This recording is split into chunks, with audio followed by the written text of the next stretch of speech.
കേന്ദ്ര ഗവൺമെന്റ് പാർലമെന്റിലെ ഭൂരിപക്ഷം ഉപയോഗിച്ച് ജനജീവിതത്തിന് നേരെ കടുത്ത ആക്രമണങ്ങൾ തുടരുകയാണ്. ഇത് ഇന്ത്യയിലെ ജനങ്ങൾക്ക് സഹിക്കാൻ കഴിയുന്നതിൻ്റെയും അപ്പുറത്തേക്ക് വളർന്നു വരികയാണ് ചെയ്യുന്നത്. കേന്ദ്ര ഗവൺമെന്റിന്റെ ഓരോ നടപടികളിലും പ്രതിഫലിക്കുന്നത് കോർപ്പറേറ്റുകളുടെ താല്പര്യമാണ്, വൻകിട മുതലാളിമാരുടെ താല്പര്യമാണ്. ഈ കഴിഞ്ഞ ദിവസം പത്രങ്ങളിലെല്ലാം ഒരു വാർത്ത വന്നിട്ടുണ്ട്. കോർപ്പറേറ്റ് കമ്പനികളിൽ നിന്ന് ഫണ്ട് സ്വീകരിക്കുന്നതിന്റെ കണക്കാണത്. അതിൽ വാരിക്കോരി കൊടുക്കുകയാണ് ബിജെപിക്ക്. അപ്പൊ ഈ ഫണ്ട് എല്ലാം സ്വീകരിക്കുന്നതിന്റെ നന്ദി പ്രകടിപ്പിക്കുകയാണ് ബിജെപി ഗവൺമെന്റ് എന്നുള്ളത് നമുക്ക് കാണാൻ സാധിക്കും. ഈ സമീപകാലത്താണ് ലേബർ കോഡ് പൂർണ്ണമായും നടപ്പിൽ വരുത്തുന്നതിനുള്ള നടപടികളിലേക്ക് കേന്ദ്ര ഗവൺമെന്റ് എത്തുന്നത്. രാജ്യമാകെ തൊഴിലാളികളും കർഷകരും ഒന്നിച്ചു നിന്ന് കേന്ദ്ര ഗവൺമെന്റിന്റെ ഈ നിലപാടിനെ ചെറുക്കുക എന്ന സമീപനത്തിലേക്കാണ് വരുന്നത്. കൃഷിക്കാരുടെയും തൊഴിലാളികളുടെയും രാഷ്ട്രീയത്തിന് അതീതമായ യോജിപ്പ് രാജ്യവ്യാപകമായി വളർന്നു വരികയാണ്. ഈ നടപടിക്രമങ്ങളിൽ ഇപ്പോൾ സ്വീകരിച്ചുകൊണ്ടിരിക്കുന്ന തൊഴിലുറപ്പ് പദ്ധതിയുടെ നിഷേധം, അതാണ് സംഭവിക്കുന്നത്. ഒന്നാം UPA ഗവൺമെന്റ് കാലത്താണ് ഇടതുപക്ഷ പാർട്ടികളുടെ കൂടി പിന്തുണയോടെ ഇവിടെ ചില നടപടികൾ സ്വീകരിച്ചത് എന്നുള്ളത് നമുക്ക് കാണാൻ സാധിക്കും. അന്ന് ഒന്നാം UPA ഗവൺമെന്റിന്റെ മിനിമം പരിപാടി ഉൾപ്പെടുത്തുമ്പോൾ ഗവൺമെന്റിൽ പങ്കാളിത്തമില്ലെങ്കിലും ഈ സമരത്തിൽ പങ്കെടുക്കുന്ന ആളുകൾ ഇവിടെ തന്നെ നിൽക്ക്, അവരെല്ലാം അങ്ങോട്ട് പോയാൽ എങ്ങനെയാ ശരിയാ? പിന്നെ ഇതങ്ങ് പിരിച്ചുവിട്ടങ്ങ് പോയാൽ പോരെ. അവിടെ ഒരു പ്രശ്നം ഉണ്ടായി, ആ പ്രശ്നം അവരെ പരിഹരിച്ചോളൂല്ലേ. പോലീസും ഏർപ്പാടും കാര്യങ്ങളൊക്കെ അല്ലേ ഇവിടെ. ഈ സമരത്തിൽ പങ്കെടുത്ത ആളുകളെ അങ്ങോട്ട് മാറേണ്ട കാര്യമില്ല. അപ്പൊ UPA ഗവൺമെന്റ് ഇടതുപക്ഷ പാർട്ടികളുടെ കൂടി പിൻബലത്തിൽ അധികാരത്തിലുള്ള സന്ദർഭത്തിലാണ്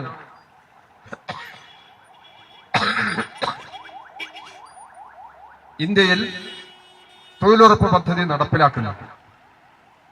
ഈ പദ്ധതി നടപ്പിലാക്കുന്നതിന്റെ ഉദ്ദേശം എന്താ? തൊഴിലുറപ്പ് പദ്ധതി നടപ്പിലാക്കുന്നതുമായി ബന്ധപ്പെട്ട പ്രശ്നത്തിൽ അന്ന് ഗവൺമെന്റിന്റെ പൊതുവായ സമീപനം ദാരിദ്ര്യ ലഘൂകരണം തന്നെയാണ്. ഇന്ത്യ പട്ടിണി കിടന്ന് ആളുകൾ മരിക്കുന്ന ഒരു കാലം ഈ പദ്ധതി ആദ്യഘട്ടത്തിൽ നടപ്പിലാക്കുമ്പോൾ ദാരിദ്ര്യരേഖയ്ക്ക് താഴെയുള്ള ഓരോ കുടുംബത്തിൽ നിന്നും ഒരാൾക്ക് തൊഴിൽ എന്ന നിലപാട് സ്വീകരിക്കേണ്ടി വന്നത് രാജ്യം അകപ്പെട്ടു നിന്ന പട്ടിണിയുടെ കാഠിന്യത്തിൽ നിന്നാണ്. ഇന്ത്യക്കകത്ത് തൊഴിൽ ജനങ്ങളുടെ അവകാശമായി അംഗീകരിക്കുന്നതിന്റെ ഭാഗമായി നടപ്പിലാക്കിയിട്ടുള്ള ഒരു പദ്ധതിയാണിത്. ഈ പദ്ധതി ഇവിടെ നടപ്പിലാക്കുമ്പോൾ ഇതിനു വേണ്ടി വരുന്ന 100% തുകയും കേന്ദ്രം അനുവദിക്കുക എന്നുള്ളതാണ് നിലപാട്. 100% ചെലവും കേന്ദ്രം അനുവദിക്കുക, അങ്ങനെയാണ് നടപ്പിലായിക്കൊണ്ടിരുന്നത്. തൊഴിലുറപ്പ് മേഖലയിലെ തൊഴിലാളികൾ ഒന്നിച്ച് ആവശ്യപ്പെടുന്ന ഒരു പ്രശ്നം എന്താ? തൊഴിൽ ദിനം വർദ്ധിപ്പിക്കണം.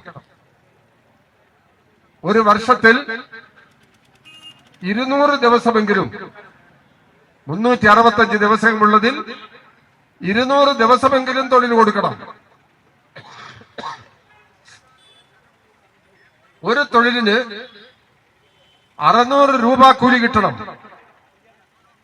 ഇതാണ് തൊഴിലാളികൾ ആവശ്യപ്പെടുന്നത്. ദേശീയ തലത്തിലുള്ള തൊഴിലാളി സംഘടനകളുടെ പണിമുടക്ക് സമരങ്ങളിൽ അതിനടിസ്ഥാനമായി ഈ പ്രശ്നം ഉന്നയിച്ചിട്ടുണ്ട്. 600 രൂപ കൂലിയും 200 ദിവസം തൊഴിലും.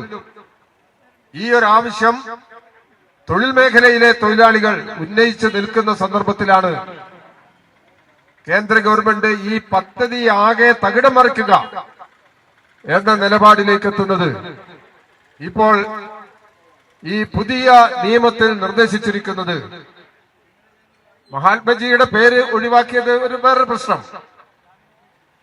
ഈ പുതിയ നിയമത്തിൽ അവർ നിർദ്ദേശിച്ചിരിക്കുന്നത്, ഇവിടെ തൊഴിൽ ചെയ്യുമ്പോൾ തൊഴിലാളികൾക്ക് നൽകുന്ന കൂലി അതിൽ 60% കേന്ദ്ര ഗവൺമെന്റ്, അത് തൊഴിലാളിയുടെ കൂലി മാത്രമല്ല, ഇതിന്റെ അനുബന്ധ ചെലവും ഇതിന് ബാധകമാണ്. 60% കേന്ദ്ര ഗവൺമെന്റ്, 40% സംസ്ഥാന ഗവൺമെന്റ്. എന്തടിസ്ഥാനത്തിലാണിത്? സംസ്ഥാന ഗവൺമെന്റിന് ഈ കാശ് ചെലവാക്കാൻ കഴിയുന്നില്ലെങ്കിൽ ആ പദ്ധതി പൊളിയണമെന്നാണോ? ജനങ്ങളുടെ ജീവിതത്തിനോടാണോ ഉത്തരവാദിത്തം?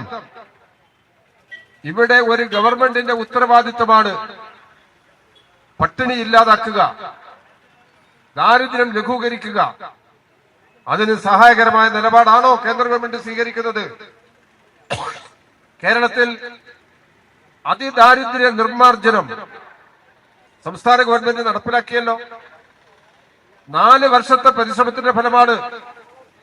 അതിദാരിദ്ര്യത്തിന്റെ ഘടകങ്ങൾ എന്താണെന്ന് കണ്ടെത്തി ആ ഓരോ ഘടകത്തിനും പരിഹാരമുണ്ടാക്കുക എന്ന നിലപാട് സ്വീകരിച്ച് ഈ കഴിഞ്ഞ നവംബർ 1-ാം തീയതി, കേരളപ്പിറവി ദിനമായ നവംബർ 1-ാം തീയതി, കേരളം അതിദാരിദ്ര്യമുക്ത സംസ്ഥാനമായി പ്രഖ്യാപിക്കേണ്ടായി. ഇത് ഇന്ത്യയിൽ ആദ്യമാണ്. ഇന്ത്യയിൽ ഒരു സംസ്ഥാനങ്ങൾക്കും ഇങ്ങനെ ഒരു നിലപാട് സ്വീകരിക്കാൻ കഴിഞ്ഞിട്ടില്ല. അതാണ് യാഥാർത്ഥ്യം. അപ്പം കേന്ദ്ര ഗവൺമെന്റ് സ്വീകരിക്കുന്ന നിലപാടിന്റെ ഈ യാഥാർത്ഥ്യം മനസ്സിലാക്കി ഇതിനോട് പ്രതികരിക്കാൻ കഴിയണം. ഇന്ന് ഈ പ്രതിഷേധത്തിന് തുടക്കം കുറിക്കുകയാണ്. ഇന്ന് അവസാനിക്കുകയല്ല ഇത്. ഈ പ്രതിഷേധം ശക്തമായി തൊഴിലുറപ്പ് മേഖലയിലെ മുഴുവൻ തൊഴിലാളികളെയും അണിനിരത്തി മുമ്പോട്ട് കൊണ്ടുപോകാൻ തന്നെയാണ് കേരളത്തിൽ ഉദ്ദേശിക്കുന്നത്. രാജ്യവ്യാപകമായി ഈ സമരം ശക്തിപ്പെടുകയാണ്. ഇപ്പോൾ കേന്ദ്ര ട്രേഡ് യൂണിയൻ സംഘടനകൾ ഈ ലേബർ കോഡിനെതിരായി, എന്താ പ്രശ്നം? തൊഴിൽ സമയം 8 മണിക്കൂർ ജോലി വ്യവസ്ഥ എന്നുള്ളത് ഇല്ലാതാവുകയാണ്. അത് 9 മണിക്കൂർ വരെ ഉയർത്തുന്നതിന് വേണ്ടിയുള്ള നീക്കമാണ് നടക്കുന്നത്. മിനിമം കൂലി നിലനിൽക്കില്ല. ഈ കേരളത്തിൽ 87 മേഖലകളിൽ മിനിമം കൂലിയുണ്ട്. അങ്ങനെ ഒരു മേഖലയിലും മിനിമം കൂലി നിലനിൽക്കില്ല. ഇങ്ങനെ തൊഴിലാളികൾ അനുഭവിക്കുന്ന നാനാതരത്തിലുള്ള ആനുകൂല്യങ്ങൾ നിഷേധിക്കുക, തൊഴിൽ മേഖലയിൽ കരാർ നിയമനങ്ങൾ മാത്രം ആശ്രയിക്കുക, ഇങ്ങനെയുള്ള ഒരു നടപടികളിലേക്ക് ലേബർ കോഡിന്റെ ഭാഗമായി കേന്ദ്ര ഗവൺമെന്റ് കൊണ്ടുപോകുകയാണ്. ഈ നടപടിക്കെതിരായി ഫെബ്രുവരി മാസത്തിൽ ഇവിടെ അഖിലേന്ത്യാ തലത്തിലുള്ള പണിമുടക്ക് സമരത്തിന് തൊഴിലാളി വർഗം സന്നദ്ധമാവുകയാണ്. അത്തരമൊരു ശ്രമ നിലപാടുകൾ ാണ് ഈ തൊഴിലുറപ്പിന്റെ ഈ നിയമം പരിഷ്കരിക്കുന്നത്. എന്തിനാണ് മഹാത്മാഗാന്ധിയുടെ പേര് തൊഴിൽ നിയമത്തിൽ നിന്ന് ഒഴിവാക്കുന്നത്? മഹാത്മാഗാന്ധിജിയുടെ പേര് ഈ പദ്ധതിക്ക് വേണ്ടി ഇടുമ്പോൾ അതിനൊരു യാഥാർത്ഥ്യമുണ്ട്, ഒരു ലക്ഷ്യമുണ്ട്.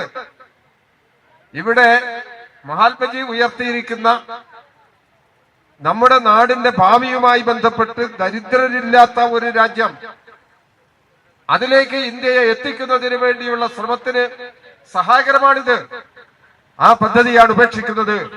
മഹാത്മജിയുടെ പേര് ഒഴിവാക്കുമ്പോൾ അതിനകത്ത് ഉയർന്നു നിൽക്കുന്ന രാഷ്ട്രീയ നിലപാടുകളെ സംബന്ധിച്ച് നാം ശ്രദ്ധിക്കേണ്ടതുണ്ട്. ഒരു ആവശ്യവുമില്ല, ഈ നിയമത്തിന്റെ പേര് മാറ്റേണ്ടുന്ന ഒരു ആവശ്യമില്ല. 60:40 എന്നുള്ളത് ഇതിന്റെ ചെലവിന് തുക നിർണയിക്കുന്നതിനെ സംബന്ധിച്ചിടത്തോളം ഒരു വ്യവസ്ഥയുമില്ല. തൊഴിൽ ദിനങ്ങൾ 125 ദിവസത്തിലേക്ക് ഉയർത്തുമെന്ന് അവർ പറഞ്ഞിട്ടുണ്ട്. അങ്ങനെയാണെങ്കിൽ കഴിഞ്ഞ ബജറ്റുകളിലെല്ലാം ഈ തൊഴിലുറപ്പ് പദ്ധതിക്കുള്ള തുക വെട്ടിക്കുറയ്ക്കുകയാണ് ചെയ്തത്. ഈ 125 തൊഴിൽ ദിനങ്ങൾ ഉറപ്പുവരുത്തുമെന്നുണ്ടെങ്കിൽ അതിനനുസൃതമായ ഫണ്ട് അനുവദിക്കുന്നതിന് വേണ്ടിയുള്ള നിലപാട് കൂടി കേന്ദ്ര ഗവൺമെന്റ് സ്വീകരിക്കണ്ടേ? ഇനി എങ്ങനെയാണ് കേന്ദ്രത്തിന് ഇതിന്റെ ഒരു പൈതൃകം അവകാശപ്പെടാൻ സാധിക്കുക?